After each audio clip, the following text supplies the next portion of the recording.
Vou desejar uma excelente noite ao secretário de Saúde de São Paulo, Jean Gorenstein, ao vivo aqui na Rádio Bandeirantes. Secretário, estamos todos felizes com o dia de hoje. Muita esperança, um clima de animação 78 aqui. 78 vezes felizes. 78 vezes felizes estamos aqui. Então, uma ótima noite. Parabéns pelo trabalho que vocês têm feito. Agora, no fim da tarde, a gente recebeu essa notícia do Ministério da Saúde de compra das doses da Coronavac. Eu queria saber como que o governo de São Paulo recebeu essa informação, como é que estavam as tratativas com o Ministério da Saúde. Bem-vindo.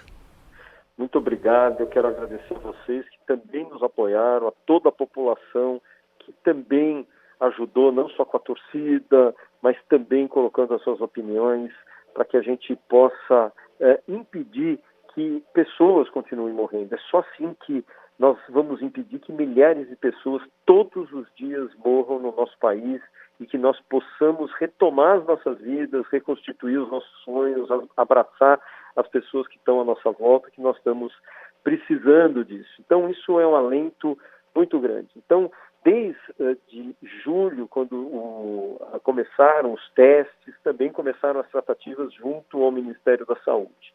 E nós sempre fomos tendo acenos, olha, vamos ter, possivelmente tenhamos, vamos adquirir. Em outubro houve uma reunião com os governadores, em que o próprio ministro Eduardo Pazuello colocou, estaremos adquirindo as 46 milhões de doses do Instituto Butantan.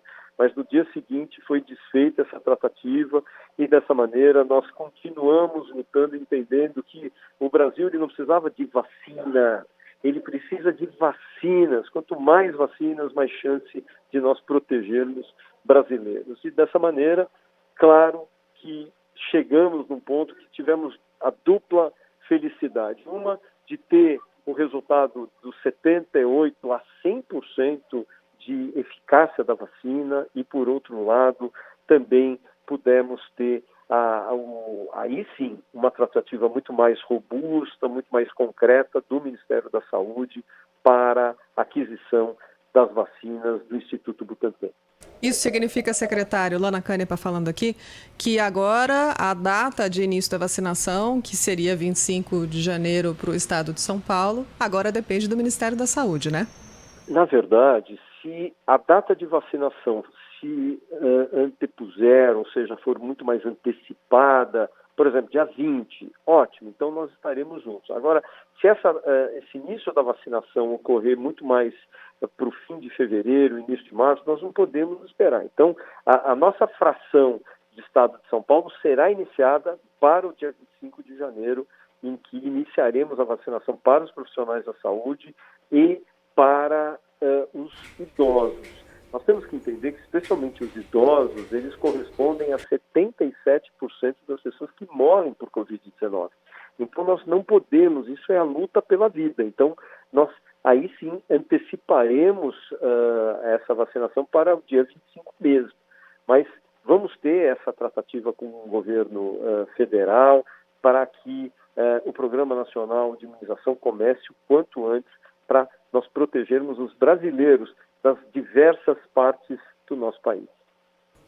Secretário, vai haver um programa estadual? Qual é essa fração de São Paulo? Como que isso vai funcionar? Como é que a gente vai começar a vacinar antes, se as doses estarão com o Ministério da Saúde? Até complemento, secretário, porque o ministro Pazuello acabou de dizer na coletiva que as 46 milhões de doses vão ser usadas no início da vacinação do governo federal. Não tenho dúvida, mas existe uma fração dessas vacinas que ficam no estado de São Paulo para São Paulo. Uma média de 20% a 25% dessas vacinas. Dessa forma, elas acabam se mantendo no próprio estado de São Paulo para o estado de São Paulo. E aí sim elas têm essa prerrogativa de já estarem sendo utilizadas. Então, dessa maneira, nós estamos, lógico, aguardando essas tratativas junto ao Ministério, solidificando esses contatos, porque muito possivelmente o próprio Ministério da Saúde se propõe a iniciar de uma forma também mais célere no seu Programa Nacional de Imunização. O que o senhor está dizendo é que o governo do estado de São Paulo tem 20%, uma fatia que é proporcional à população, segundo o Ministério da Saúde, e a divisão para os estados vai ser proporcional à população. É essa fatia que o senhor está dizendo que São Paulo tem, e depois que a Anvisa autorizar, São Paulo poderia iniciar a vacinação, inclusive antes do governo federal? Sem dúvida, no programa estadual, que já está com toda a sua logística estabelecida e com a sua, a sua logística para todos os 645 municípios.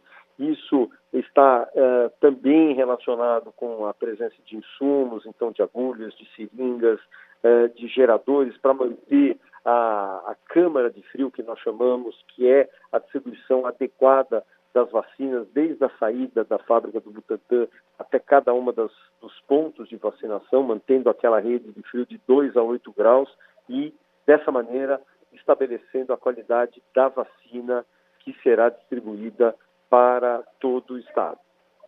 Eu queria só que o senhor resumisse, então, para a gente, de maneira bem sintetizada, o que acontece com o plano de vacinação de São Paulo agora. O que vai acontecer no dia 25 de janeiro? Se o governo federal não começar, São Paulo começa? São Paulo começa. O que vai mudar é que nas fases subsequentes, na primeira fase, ele se inicia. Nas segundas e terceiras fases, ele entra para o Plano Nacional de Imunização, de uma forma a seguir o que o Programa Nacional de Imunização tem. Mas, nesse primeiro momento, nós teremos a vacinação desse primeiro grupo que já estava estabelecido como um grupo de risco para desenvolver, como disse, formas graves e fatais de doença. O senhor pode repetir o número, por favor, de vacinas que vocês teriam para iniciar essa vacinação em São Paulo? A informação que nós teríamos é que nós teríamos 20% dessas vacinas. 20% desse total daria próximo a 9 milhões, que é exatamente a possibilidade que nós temos de começar nesse primeiro grupo. Secretário, daqui a pouco, às 18h, haverá mais uma reunião do Instituto Butantan e a Anvisa. O que vai acontecer nessa reunião? De fato, os documentos serão entregados para um registro? Isso agora fica nas mãos do Ministério da Saúde? Qual que é o trâmite? O trâmite passa a acontecer nessa tratativa entre o Instituto Butantan e a Anvisa, a troca de informações. Ao término dessa reunião, o Instituto Butantan envia todo o material, todo o dossiê, que são 10 mil páginas, para a Anvisa, e seja ainda hoje ou amanhã, pela manhã, e dessa forma teremos 10 dias para a análise desse material pela Agência Nacional de Vigilância Sanitária.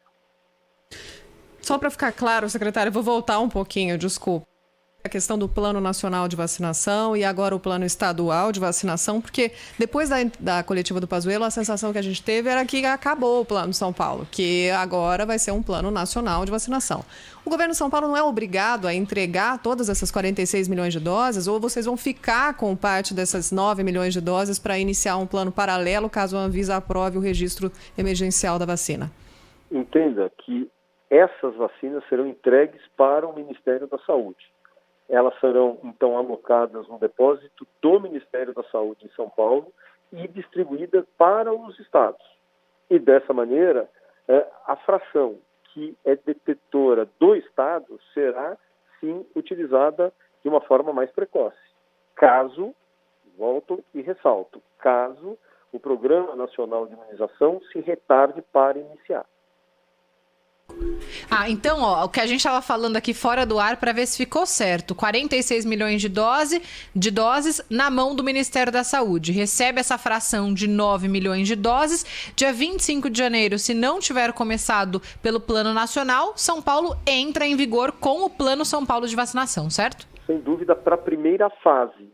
Mas as outras fases subsequentes, acabamos nos acoplando com outras vacinas que serão incrementadas aos programas, sejam com outras vacinas e mais doses que serão adquiridas pelo governo federal junto ao Instituto Butantan. E a questão financeira, secretário? Agora o governo de São Paulo repassa a conta também para o Ministério da Saúde, pela compra dessas 46 milhões de doses, né? Sem dúvida, porque isso é uma questão de custo. Não se diz a venda das vacinas, mas a transferência do custo que das vacinas que foram instituídas. Tá ótimo, secretário. Acho que é um dia muito importante, um dia histórico, né? E a população pode ficar tranquila, porque assim que a Anvisa disser que essa vacina é segura, ela pode começar a ser usada no Brasil, né? Sem dúvida nenhuma, e nós já temos só a avaliação da Anvisa, como disse, nos próximos dias nós já teremos esse registro emergencial. O registro definitivo será expedido lá na China pela Sinovac e logo a seguir mandado aqui para a Agência Nacional também de Vigilância, de forma concomitante, para que dessa maneira nós tenhamos os dois registros instituídos. Secretário, no Reino Unido a campanha de vacinação começou, mas a situação se agravou de maneira muito rápida e eles acabaram decidindo por um lockdown. O senhor acha que isso pode se repetir, infelizmente, no Brasil? Ou a gente, começando os próximos dias, tem alguma expectativa de endurecimento das medidas de restrição? Nós temos que entender que a vacina ela vai acontecer, a sua expressão de resposta ao longo dos vários meses.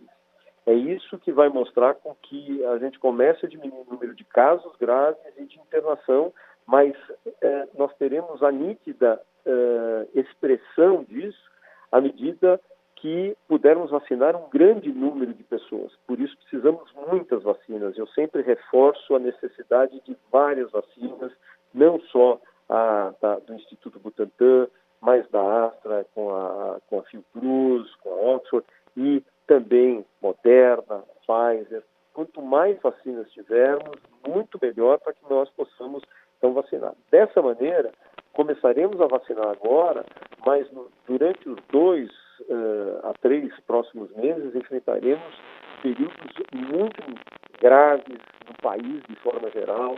Temos sim que manter algumas políticas de restrições, restrições baseadas em índices da saúde, especialmente no número de internações. É ele que consagra a segurança do sistema de saúde para poder dar assistência àquelas pessoas que precisam ser internadas.